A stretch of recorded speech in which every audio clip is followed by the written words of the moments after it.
All right, welcome again to Social Distillation, the submarine still of the internet, where we attempt to drop the beat and pour white lightning straight onto your brain. What are we talking about today, Samo? We've got Wheel of Time episode, Overthinking Wheel of Time. Today we're going to talk slogs, and there's multiple in here, and kind of like maybe even parse out what feels like a contrivance, like post hoc doing something to make what you want to happen in the end happen, versus if it was like your son said, it seemed like that was a very necessary part of the story with the Perrin Hmm. and Fail slog. One reason this came up is we just teased it last time, but I've been watching Stranger Things, binge watching to try to get to it so I can catch up to everybody that I know is that is watching season five. And I just finished, I'm halfway through season three, and in season two, there's one episode in particular. So, spoiler alerts, if you jazz hand spoiler alerts, if you have not watched the show, go away for about 5 minutes or so. And I think it's episode seven in season two, where this whole thing with her mother, finding her mother, Hmm. you thought it was going to go somewhere big because oh my gosh, she found her mother and her mother seems to be in some catatonic state. She's going to rescue her somehow, some way, right? The psionic little girl is going to rescue her mom from this, or it's going to be something important for the story. It turned out it wasn't something important for the story because all it did was, oh, there's this other girl that got away, and oh, Rainbow Room, and oh, you got to find her. And she goes to Chicago to find her, and it's kind of like if it was Detroit, you'd think it was a bad sequel to RoboCop. You know, it was like the gangsta's point of view for from RoboCop. Bad sequel to RoboCop. You mean the sequels to RoboCop? Shh. I was young enough at the time. I enjoyed them. Okay, but it and she goes to find her culturally diverse gang of uh, rapscallions that the other girl happens to be part of and has little adventures. And then at the end of the day says, ah, I want to go home. It's basically that was the whole episode. Did anything come out of it? No. Was it really cheesy and corny? It was like an unnecessary side quest, is what it was. All this stuff with their mother they were Yeah. building up to led to an unnecessary side quest. And it made me think that in the writing room, they're like, we need 10 episodes. We've got nine. Hmm. Maybe if we put this in here, we can have a cool little scene. And oh, she's gonna grow because oh, she's using her anger, all that. It was just there was no point to the whole thing. It was something in there, and the only thing I can think of was they needed her not to be in the hometown at that time. And so they're like, well, oh shoot, we need another episode. Hey, we also need her to not be there during this thing that happens. So Hmm. let's have her go on this side quest and Yeah. then realize she wants to go home. That's what the only thing that made sense. And some of the things, especially as we get into the Sanderson times, I think he knew some endings, and he's like, "Well, how do I fill the hole that gets this to happen?" Yeah. And I think a lot of Egwene and Gawain were that because it especially got annoying when it got to the Sanderson writing, and the slog. Your son makes good points, but I think there was some of that in there, and the girl Exactly. slog. It's so relating to this to the Perrin slog Spoiler over. No is, more Stranger Things. yeah, no more Stranger Things. But my feelings on when I finally got around to watching it, I think I started watching it however long ago it was when season four finally came out. And that's one of the problems with these streaming series is it's so blooming long between seasons. I want to say, hasn't Stranger Things been going on for 9 years now? 9 years to do 5 seasons of 10 episodes each. Yeah, they had like And 3 years between two and three, and then 3 years and now between you three had and the four, and the then the same. writer's strike did interrupt season five for a little bit. The strikes interrupted the production of season five. So that's one of the reasons season five has taken so long. But all of these, and this is a criticism that a lot of people have been making, and I don't know how you fix this, but so blooming long between stuff that you're going to lose interest. But also you're going to be relying more on nostalgia, which is especially problematic for Stranger Things, since that was the whole shtick of season one to begin with, was 80s nostalgia and why so many people liked it. And so now it's been a couple of years, if you were watching it in real time, and people remembered how they felt when they watched season one, and then they watched season two and went, what was the point of that? So much like with why we call the Perrin stuff, you know, really from A Crown of Swords onward, a slog, is as we talked about when we were going through our reread, it seemed like a backtrack.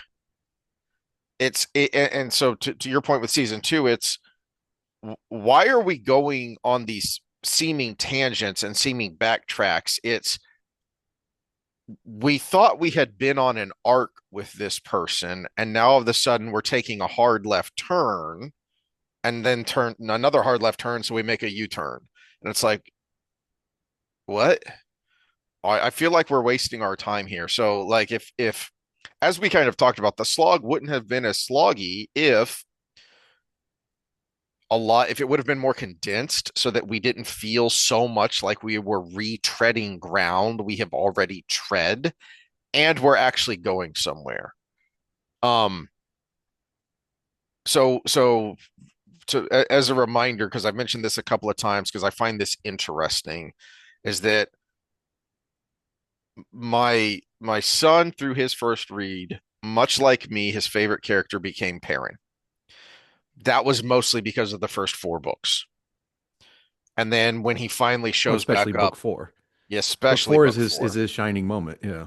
but when he finally shows back up in the last half of Lord of Chaos, book six, he kind of picks up where he left off, and it's like, oh, this is cool. And he's being awesome. He's being Perrin, and then the stuff with Fail and Bearlane, and it's like we're retreading ground. We're retreading things I thought we had already figured out, and then ultimately it kind of goes nowhere. And it's like, why did we go on this tangent? His point is what he the way he sees it is that it is a literarily necessary device to separate Perrin and Fail because they have been together from the beginning of Perrin's ascension as a leader, and he's always had her to lean on and rely on, and now he has to figure out how to do it on his own. And I understand that, except it feels like he was already there. He was already making progress to that. And so and because it goes on for so long. The Well, one which this Go is ahead. the thing. This is kind of along those lines, but I think for a slightly different perspective. The way I looked at it, you said you think he already learned that lesson. Or was in the process Or of was in learning the it, yeah. process of learning that lesson. I actually took a different lesson from the earlier Perrin times that I think was stripped away during the slog, which was he learned, especially through book four, how to depend on somebody. Mm, And he learned that he couldn't go it alone because remember he just wanted to run off to the two yeah. rivers all on his own, and Gall would just follow, just followed him out of loyalty, and he was like, okay, yeah, another warrior, that's fine, but he learned he needed to expand his skill set by depending on someone else, and that's what a marriage is, right? He learned that two was better than one, and two complementary figures is better than Exactly. one. And the slog, I don't think it was a coming of his own. I don't think he needed that. I think he learned the lesson that, oh, I need her to do this thing right. And I think it stripped that message away.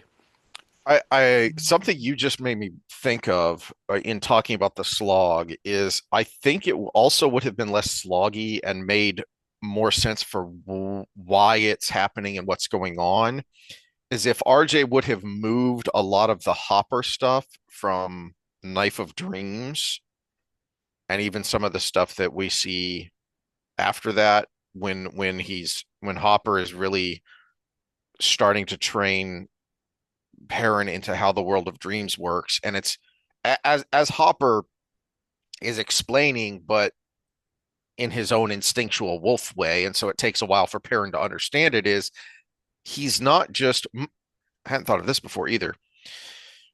For Perrin, learning the wolf dream is as to Rand learning the flame in the void and the sword techniques. And as we see in that great scene, which I don't think I mentioned this, the last time I went diving through the Q&As, credit where it's due, I always thought, we both thought that was an RJ scene, that he had written that or at least outlined it, and then Sanderson fleshed it out because it reads so much like RJ in at his best. Not only was that scene written by Sanderson, that scene was invented by Sanderson. Which He scene was the one who exactly? came up that the sparring scene that I have praised so Oh, much okay, at yeah. the end of at the end when Rand goes and spars with Tam at the end of the series. And as Tam is explaining, son, it's not a sword technique, it's a life technique. And I would teach it to everyone in the entire army if I had time. And that's was what Hopper is trying to teach Perrin is no. It's not just about controlling the wolf dream. Controlling the wolf dream is a tool for learning about yourself and how to control yourself. And that is fine. That is what takes Perrin the longest to figure out and to ultimately apply those lessons. And that's why he's able to do what he does in the last battle is because he does finally learn those lessons.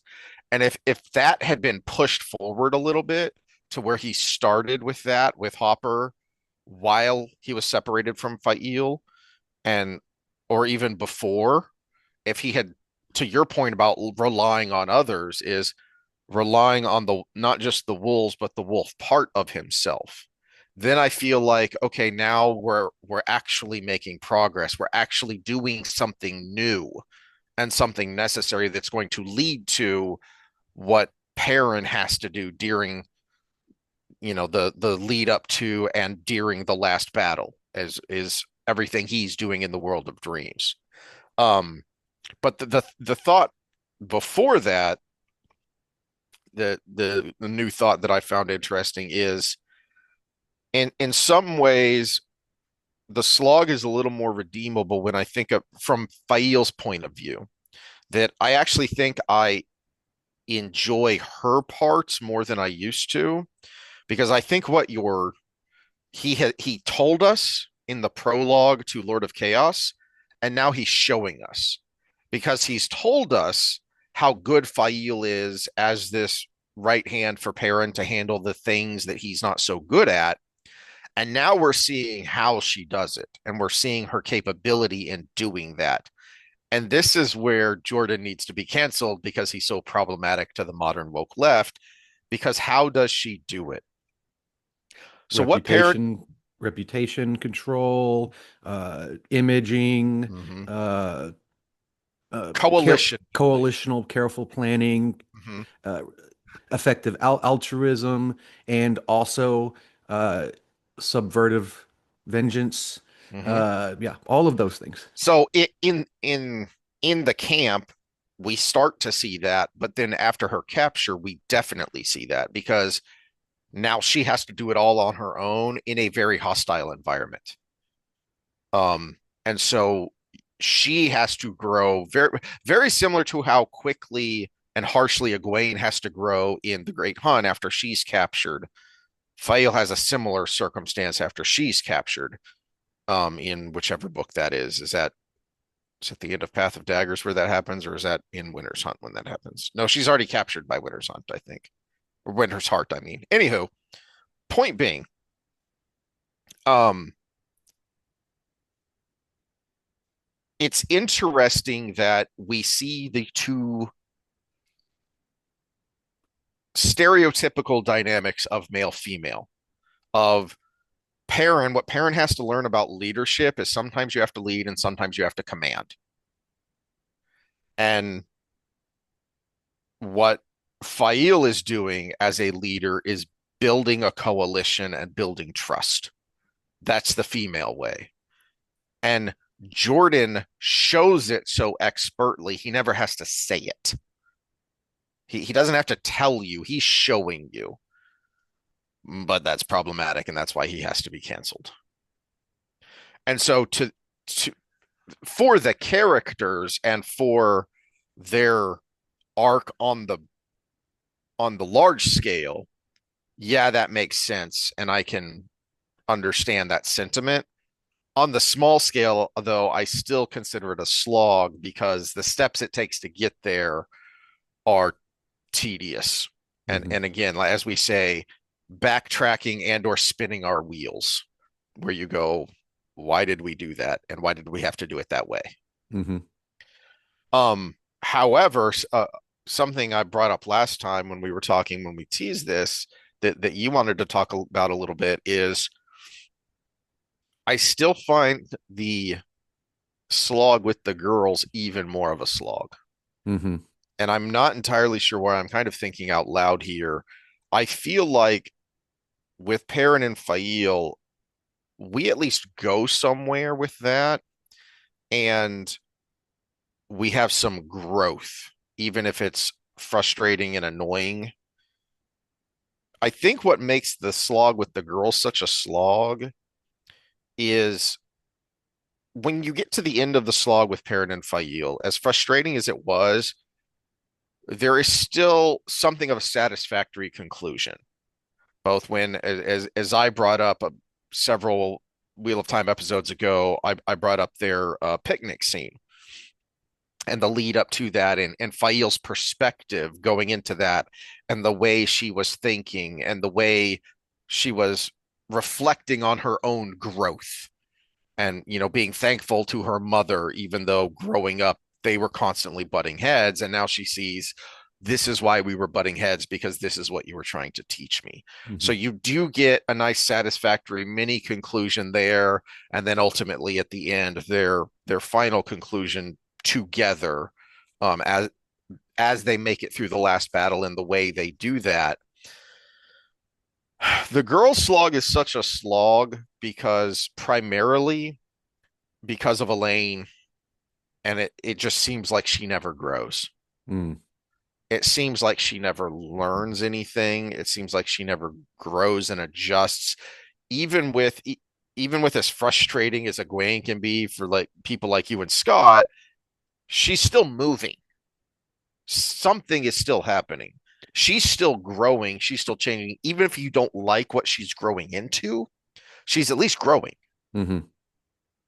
And in fact, the frustration for a lot of the fans was, well, wait a minute, what happened to the Egwene from the first three-ish, 3 or 4 books of the series? And then when she becomes an Amarillan, she becomes, a lot of people feel, too much of a puppet of Sawan, both in the world and outside of the world. And they find that frustrating, and they don't like that. But at least there's something happening there. I don't, I don't know if anyone else out there disagrees, but I feel like with Egwene especially, she doesn't grow. And with You mean Nynaeve, Elaine? Elaine, Yeah. yeah, Elaine doesn't grow. And with Nynaeve, there is something redeemable there because she does grow. And See, as I you, thought the she took a reader, grow with her. pause. I thought she took a pause in her growth once the kin came along. She grew a Yeah, I lot. was getting there. Yeah. Yeah, she grew a lot during the menagerie. She grew a lot in Tenchiko and then Ebou Dar. Her beef with Mohidian was fantastic. The back and forth there, but ever since after giving up the male Adam to Aegeanin and Doman, she like paused in her growth, Yeah. and it was just like she reverted a little bit sometimes, and her little tugging, frustrations with the what was the Alice was the leader of the kin. Yeah. Yeah, Yeah. yeah, yeah. And so that was that whole sequence. Elaine became super annoying, which actually progressed to even more annoying when she took the crown again, or was Hmm. taking the crown. Uh, Avienda just was kind of there, and we didn't get a whole lot of growth there from her either. Hmm. And Nynaeve, I think, either even reverted and just paused because the Nynaeve that was with Rand just shortly later, and the Nynaeve that had grown, you know, fighting Mohidian and getting over her thing with Birgitte and breaking her block and marrying Lan and all of that. That was a huge growth process, and then it just paused for a while. That's why I call it a slog, because a slog to me is like a pause in the Mhm. action, but you still have to watch it. It's like I just painted this room. Now I'm gonna sit and watch it dry. Okay. Now it's dried. I'm going to put up the pictures. There was this pause there. You don't sit and watch it dry. You go somewhere else, you know, and we could have gone somewhere else in the story and saved some time. I Uh, I just realized as you were talking, yeah, that's what makes the girl slog such a slog. I think adding to that is a cartoon I've referenced, a political cartoon I've referenced a number of times where there are these two professorial types standing at a chalkboard, and there's this really complicated math equation, and right in the middle of it, it says, "Then a miracle occurs." we've used And it as one a of thumbnail. and one of them is saying, "I think you should be more explicit here in this step."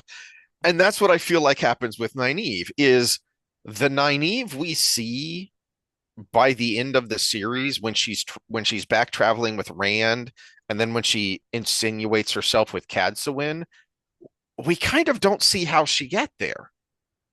And in fact, Well, if you had the gone straight from Ebou Dar to that, you would see how yes, she got there. yes, that yes, exactly. That's my point. Is we're on this journey of growth with Nynaeve that kind of culminates with her marrying Lan in Ebou Dar and kind of assuming the mantle of leadership in Ebou Dar amongst the Aes Sedai, and then even with the when the kin initially kind of join, and then she starts to butt heads with Alice, then she starts to butt heads with Nynaeve, and you're You like, mean what Elaine? is that? Nynaeve, Elaine, Nynaeve, what a You're talking names are about hard. Nynaeve. Names are hard. Yeah. Um. As long as the guys aren't butting heads, that's Yeah. Watch that. Uh. Hold the pole. Hold the hole. Wait. No. Wait. No. Anyway. Um. And so much like with the frustration with Perrin and Fail, there's kind of a reversion there, and we're kind of spinning our wheels. The whole scene from really from when they travel to the farm, even before they use the Bull of Winds, from the point where they travel to the farm through when they get done with the bull and go to Andor, they're traveling to Camelin, they get to Camelin. That whole sequence is really a capital S slog because not only are we reverting, not only are we spinning our wheels, but then we don't really end up anywhere unexpected. And to make matters worse, as you point out, then there's this gap. Then a miracle occurs, and now we have this Nynaeve from over here from the beginning of the slog. Now she's back and better than ever with Rand and with Cadsuin, and it's well, now that slog is even more worthless because what was the point of that? Because we didn't see the miracle that occurred, that reversion. What happened? Did she just have to get away from those people? well, and What's going on? we talk about reverting skills too. uh, you could say, oh, well, she had to deal with the challenges of dealing with other powerful, not powerful, but uh, influential leaders, competent Mm-hmm. leaders, amongst the women's kin circle and everything. And I'm like, actually, the Nynaeve that we started the books with could have done that. That's her whole point. Yeah. Yeah, that's like the strength she already had. Why do Mm-hmm. we have to like make this a challenge for her 10 books later? I mean, I don't know. I mean, to add to her story arc, if you're talking about dealing with politics of leadership, she should have been in the tower because that's the thing she's not used to. Mm, If we were to have her grow, that's a good point. yeah, I kind of feel like part of the point was supposed to be Nynaeve having to learn how to deal with other very strong and strong-willed women in particular because she was so used to getting her own way. She was so used to being Sawan in a way, and she had to learn how to be. I guess this is where Elaine we does got come that into with her play. interaction with Brigitte though. Exactly. We already had that. And again, she already has been dealing with the women's circle before she ever knew she could channel. So, Exactly. But the problem is we don't really see her learn or grow. We just see her be frustrated and annoyed and kind of annoying and in her having realistically to just deal exit the with the kin and the situation to go be with Windflingers. Rand. And then She and she then never she she never conquered it. then a miracle occurs because Yeah. she doesn't deal with this. She goes, "Oh, thank goodness I get to leave. I'm tired of having to deal with these people." And it's like, well, wait a minute. Then what was the point of that? Was a lot of pages, man. That was a lot of pages of time. Um, I hate to be, disappoint you, minor spoilery. A lot of people feel the same way about the third season of Stranger Things as well. That season 2 and 3 should have been condensed into one season because there's a lot of wasted time there. See, I thought see okay, so spoiler again. I thought season 2 had the right idea with what Mm, needed to be done following season 1. mhm. I think there was just a lot of delivery issue with it. Yes. Now, I loved the finale to season 2. That was one of the best episodes of the series. It, I'm gonna have to go back and rewatch that now because it's all kind of fuzzy and blurred together because I didn't do a rewatch before season 5 came out. I just started season 5 because I wanted to get through it before I saw any spoilers. But that is um that is a lot of our frustration with all of these slogs is we kind of think we understand the point of we just don't understand why he did it the way he did it.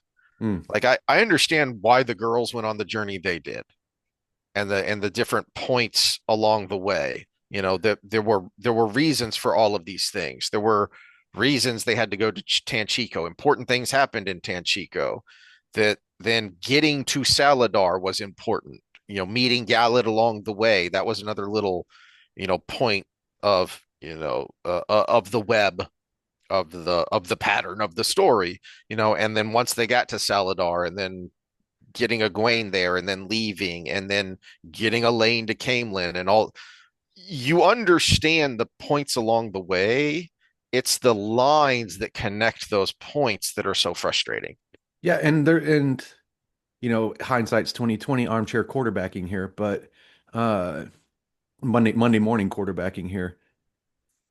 That whole sequence we could have done without Nynaeve trying to become a leader with the kin and Elaine using that whole thing to learn the skills she needed to have by the time she got to Camelin.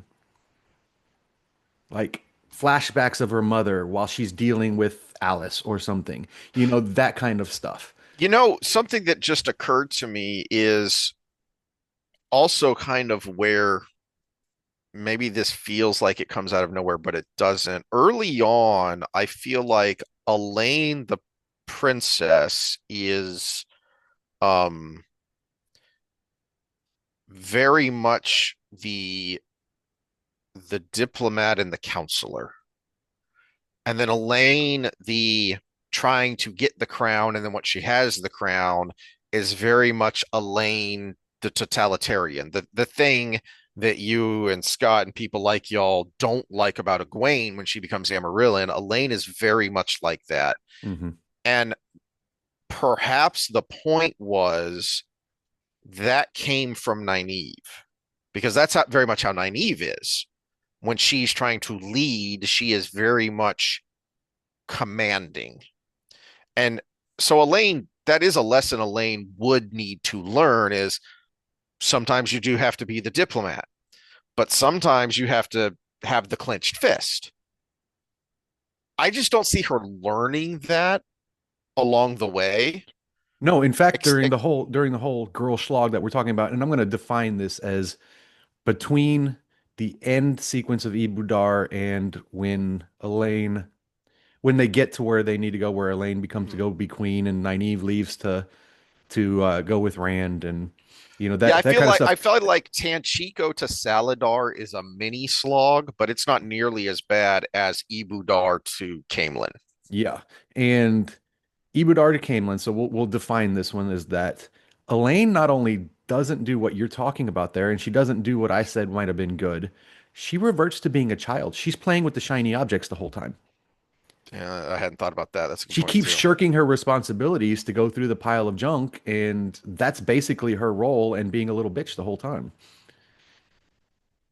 And Avienda enabling it because she wants to be her first sister, which realistically, if you think of a first sister relationship, that should be the person that says, hey, you should be doing something different. That should be the first person saying you should be doing something different.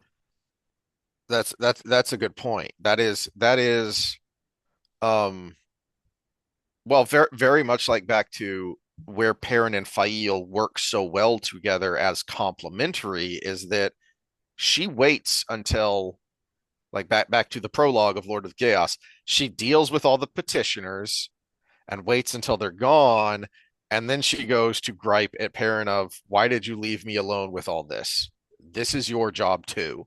In fact, it's more your job than it is my job. She doesn't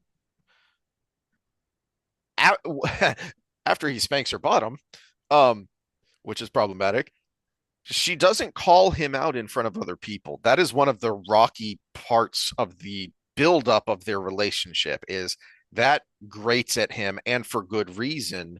And then she learns how to Well, channel it's emasculating. exactly. She learns that and learns how to channel that properly. And especially once she learns about some of his abilities and learns that she can whisper under her breath to give him advice without making it look like she's giving him advice, that's where she's so complimentary. And that kind of relationship is what you would expect out of a first sister, sister, wife, best friend is, all right, look, now that it's just us, I agree with Nynaeve. What are you doing here? You need to be doing these other things. Leave this for later. And we don't really get that.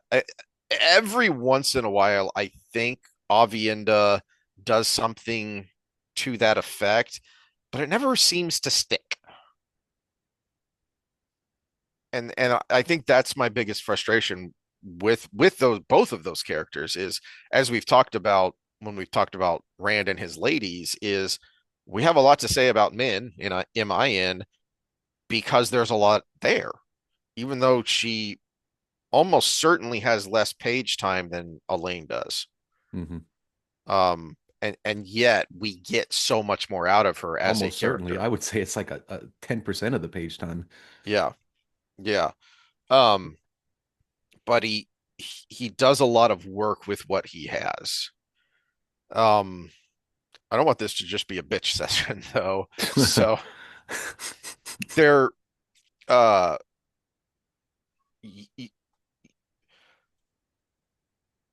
there's a for anyone who knows Mahler, the Mauler. He does really long form reviews, and he has been for years doing a Force Awakens review. Is how long it's taking him years to do it because every video is several hours long. And he just did one wrapping up the climax of that film and making the point that uh because one of the complaints about the Star Wars sequels is why did you change these characters so radically? And it wasn't just that you changed these characters so radically, it's that you never showed it to us. It all happened off screen in the interim 30 years since the end of Return of the Jedi. So in world and out of world, all this time has passed, and we don't know what's going on, and you never bothered to tell us. But he made a really good point is in his critique is that yes, you can have so you've played the God of War games, right? At least some of them. First two. Yeah. So apparently there's a big time jump between the first two or three God of War games and then whichever one it is that takes place in Scandinavia, Hmm. which has all the Norse gods and things in it. And That one I've never played. Actually, I might check my PlayStation Plus, see if it's free. and Kratos is very different at the start of that game. But the first few games set up why he's so different and what has happened. And then you get a little bit of, oh, here's what has happened in these intervening like 15 years or something like that. This is why he's so different. And then you learn more as that game goes on. And so there are good ways to do that. I mean, we have We've been talking about Perrin and Fail. They are both very different. Our complaint isn't the arc they go on. Like I said, it's the point, the connecting lines between these very important points. But Mahler made a really interesting point that I hadn't thought of before, which is you don't necessarily have to have a character go on an arc. They can just go on an adventure. Because what he contrasted Han Solo when we first meet him in Star Wars to when we last see him at the end of Return of the Jedi, and the arc he goes on as the scoundrel to the hero. Same actor, Indiana Jones. When we first see him in Raiders of the Lost Ark to when we last see him in as they literally ride off into the sunset at the end of Last Crusade, the character doesn't really change hardly at all. The character's still the character. Now It's just adventures. he has his kind of horizons opened. He does different things. He accomplishes different things. The character himself doesn't actually change all that much. And it still works. In fact, it works brilliantly. Another a book series that's like that is the Dresden Files, because every book is a different case that he Mm-hmm. takes on. Now, if you read it all the way through, it turns out to have an overall story. But you could put that series down at any time because Mm-hmm. every end of book has closure because he closes the case. And yeah, it's And the reason, one of the reasons it works so well is because the character Indiana Jones, the character Dresden, that pick a character from the Wheel of Time that doesn't really change that. Land doesn't that really change that that that much. series should have gone on too. That was kind of low budget, but great acting Yes. and it was Yeah. fun. It was fun. Keep the fun series going. I think I've mentioned this before, but that is an instance where a race swap works perfectly fine because the the person who originally went in to read and audition for the part of the detective, who in the book series is like a short blonde girl, and then Dresden's girlfriend, who's this hot Hispanic chick, they ended up swapping those characters because the actresses just worked so much better for those parts. Hmm. So it wasn't like an intentional race swap thing. It was the Hispanic lady who came in, the actress who came in You to you mean you originally mean they audition for the actually had girlfriend. diversity based on merit?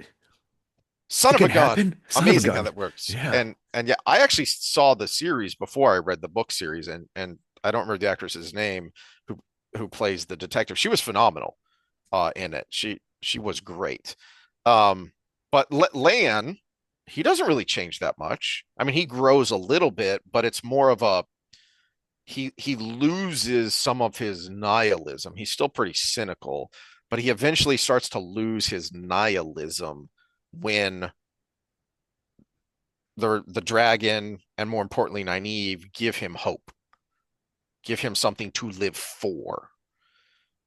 But really, he doesn't change all that much from when we first see him in Eye of the World in the Two Rivers to when we last see him in the last battle. But it works because you understand why he is the way he is, and he acts and reacts exactly how you would assume he would every time we see him along the way. From when he rescues Nynaeve and marries her, when my son is on Winter's Heart now, when he's I love that scene when he and Rand go in together to try and find Fane and what's his face, Hmm. and they're trying to escape, and he's falling off the roof, and he tells Rand in just this deadpan voice, let me go, and Rand is, yeah, when the sun turns green. They're both just who they are. Of He's like, yeah, just drop me, man. It's you got to do what you got to do, and it's awesome. He's just the badass the whole way through. But there are enough other character types around him, and there's enough interesting things going on that it works. Elaine's lack of growth doesn't really work.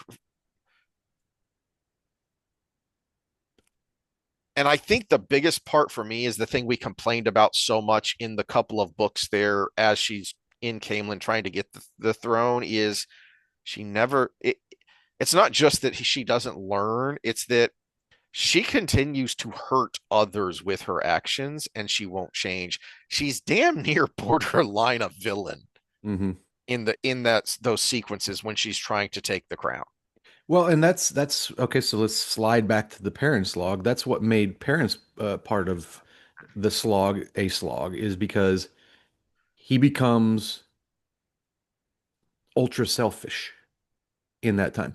You talked about him self-actualizing, but Mm-hmm. he doesn't self-actualize. He becomes selfish. Mm-hmm. He puts his marriage ahead of the world, basically. And now ultimately it works out because we live in a world with Uh-huh. fate, but but realistically in real life, that decision was not the right decision.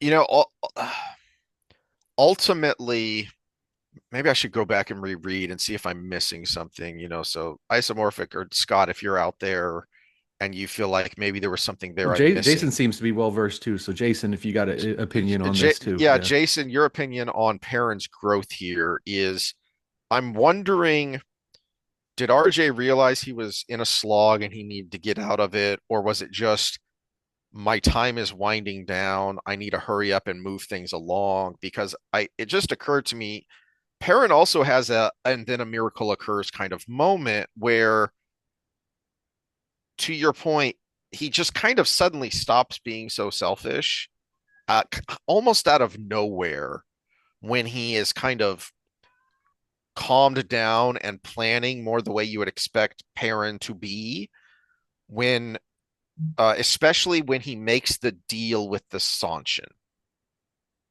and then his dealings with those. That is very much a grown up Perrin doing things that if he had a better choice, he would definitely not choose this option. But this is the option he has to take, even though he doesn't like it. He's having to rely on others. He's having to be patient and plan and not push ahead, which risks his people.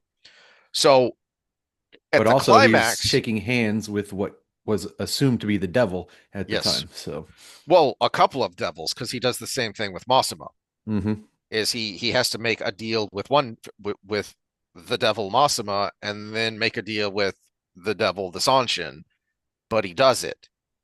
But it does kind of seem to come out of nowhere from where he starts when Fail is first captured to when we see the beginning of that climax, the beginning of that resolution in Knife of Dreams when he finally rescues Fail. And I feel like there's a little bit of Hopper and Elias influence there, but not nearly enough to justify. I still feel like there's a then a miracle occurs there. And if anyone out there can cite me a passage, a section that kind of explains that growth a little better, I'm all ears. But I I can't think of one off the top of my head. Well, you said you wouldn't you didn't want to bitch the whole time, and we're near the Yeah. closing time, so I'm trying to Yeah. think of some way to end this on a positive note.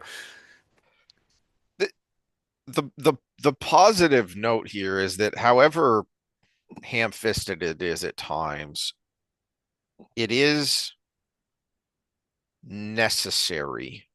Again, why are we still talking about this? We do an episode a week talking about philosophy, politics, news of the day, and then we do an episode still talking about the same stinking fictional series because stories matter and because stories teach us. And this is something so incredibly frustrating to me. So whenever my granddaughters visit, they always want to watch the same thing with me. Partly because they're at that age where when they like something, they watch it over and over until you go crazy. But I don't mind because, as I've said before, I think Avatar The Last Airbender is one of the top 20 TV series ever made of any genre. I think it's that good. The storytelling is that good. Um, as I was when I was there visiting for Christmas and I was sitting with my mom and she was kind of rolling her eyes up, we're watching this again. And I was like, hey, it's good. And here's why it's good is every character learns and grows along the way. Every character in the series has an arc and has lessons that they have to learn, which is incredibly important for a children. Children's stories are even more important than adult stories because they're so foundational. The few characters that don't learn their lesson along the way, they're the ultimate villains of the story. And that's why they're villains, because they're confronted with these things, with these points in time where they could choose a different path and they don't. And they continue to selfishly serve themselves at the expense of others, which again, back to that very lengthy RJ quote that I've cited a number of times. To him, that's how he defines evil. That's how and why the Forsaken and the Dark Friends are evil, because they don't care what happens to anyone else so long as they get what they're going for. Hmm. And I kind of went off on a little mini rant that even the people who made this show, I have watched other stuff that they have done afterwards, and they seem incapable of doing this anymore. They can't tell these tales. They can't teach these life lessons. It's I watched the original Star Trek movies with my son, and then after we finished Star Trek 6, we started watching Star Trek The Next Generation. And about 7 times during the first season, he ranted at the TV, why can't they make stories like this anymore? And remember, I always forget how old it is because I started watching it in the 90s when it was on syndication. The first season of Star Trek The Next Generation was 1987. It's old. And how many series is like that? How many book series or TV series or movies can you think of that really stand the test of time that have been made since just say 2000? And that is why I'm so excited he finally got into and is interested in and we're having these conversations about this because, for instance, as he talked about with the Perrin and Fail slog, it is teaching you something inherently subconsciously about complementarianism, about the way men and women are and need to be if they want to accomplish things, especially accomplish things in the face of adversity. They are both leaning on their inherent strengths and maximizing them and minimizing their weaknesses. And that's how they're able to individually accomplish what they need to. And then, more importantly, when they are together, accomplish even greater things. As again, I quoted RJ a couple weeks ago about the central point of the story, if you will. This thing, as he put it, the thing I keep harping on, end quote, is men and women do their best when they work together. The reason he's problematic nowadays is because they work differently. Hmm. Those strengths and weaknesses Perrin and Fail have, they're different. But that's exactly why they need each other. And for all of the nitpicking, it still does that wonderfully. That lesson is wonderfully shown and so can be absorbed on an instinctual level, which is where it needs to be for you to act on it in your everyday life.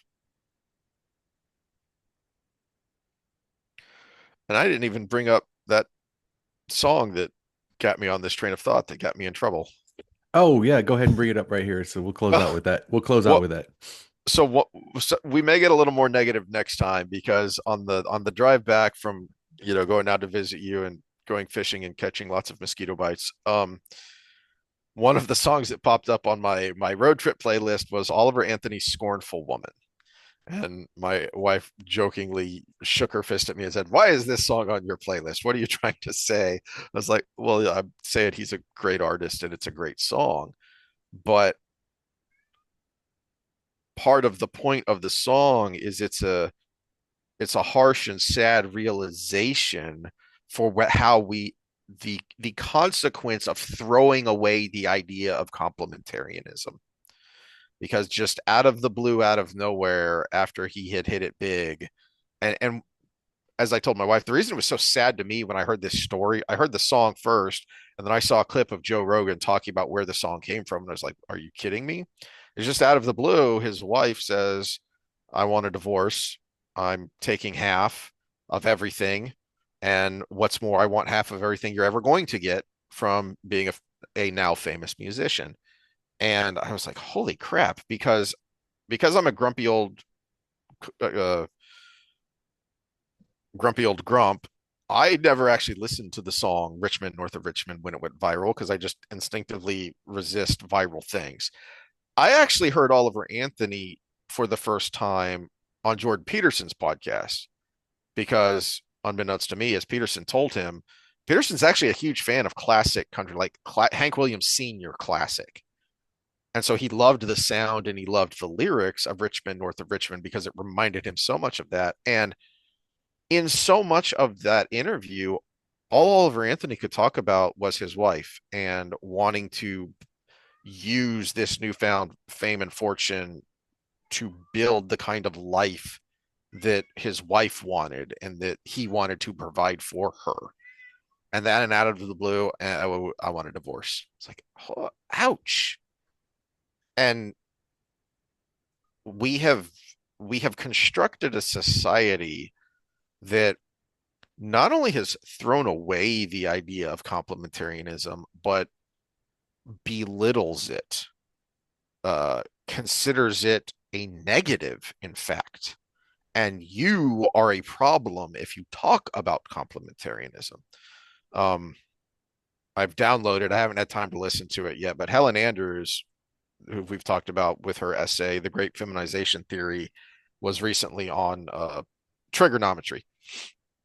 And I assume it's a good one because they're good interviewers and they ask interesting questions, but I haven't had time to watch it yet. So it's on my to-do list, and Well, I'm can I bring up curious. something based on your wealth and Mm-hmm. yeah? So when you were talking, it made me think of this. I had to look it up to. It's a Swedish study, National Bureau of Economic Research. When men win the lottery, they are 40% more likely to not get a divorce and 30% more likely to get married if they're single. When women win the lottery, they're twice as likely to get a divorce. All right. Yeah. So So you were talking about Oliver Anthony. He made it. He made it big. he won the And then, lottery. Yeah. yeah, I Yeah. mean, yeah, he won the lottery with competence, you know.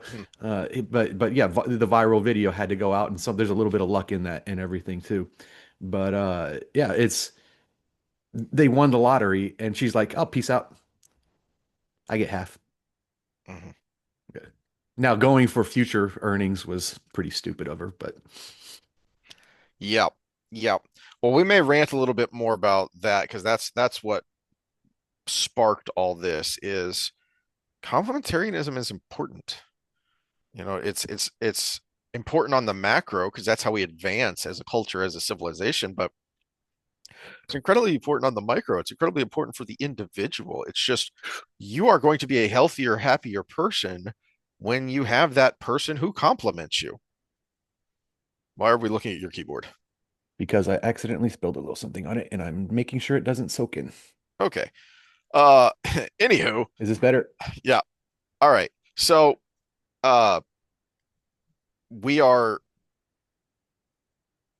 well, my son just got to the part where Rand goes to Camelin and then the girls ambush him.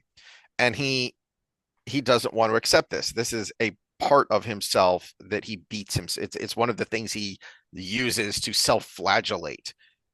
Is the fact that he is in love with three women, that he can't push them away. But of course, he's a better person for it. He needs them. He doesn't make it through to the end of the series if he doesn't have them, especially men, to be there to help him where he needs help, to shore up those weaknesses that he has. He goes crazy, literally goes crazy if he doesn't have her, Hmm. and literally commits terrible acts if he doesn't have her. Um, and that's that's the extreme example because we're talking about a a fictional end of the world scenario, but you've brought up the statistics before of how the uh life expectancy of single men versus married men, and Hmm. married men after they get divorced, and what their lives, what their physical and mental health is afterwards. No, we need that. So we need to stop destroying the idea of it.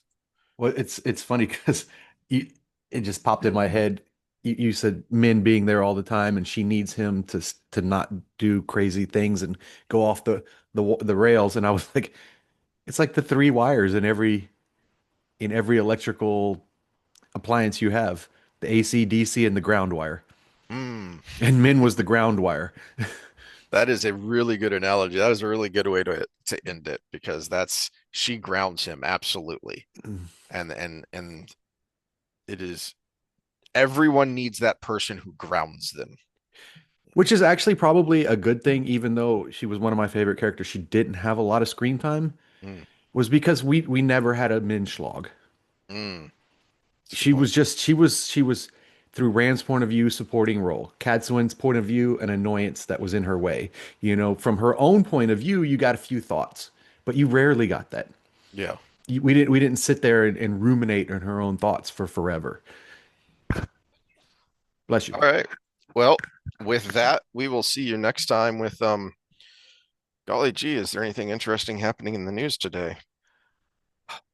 There's a lot of BS, but we could Um, also do just like a cultural episode and Actually, no, it's because while we were waiting to record, I'm scrolling through X and I'm seeing all these people talking about something, and I'm going, wait, we did what to Maduro?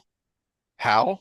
What's oh, I going missed on that. here? I've been working outside all day, so Apparently we somehow captured Maduro. interesting. He's the Yeah. president of Venezuela, right? Yeah. Wow, can of worms opened. Yeah. So, yep. Well, we will have more information on that on Wednesday, hopefully. And if we don't, then that's really bad. Uh, Yep.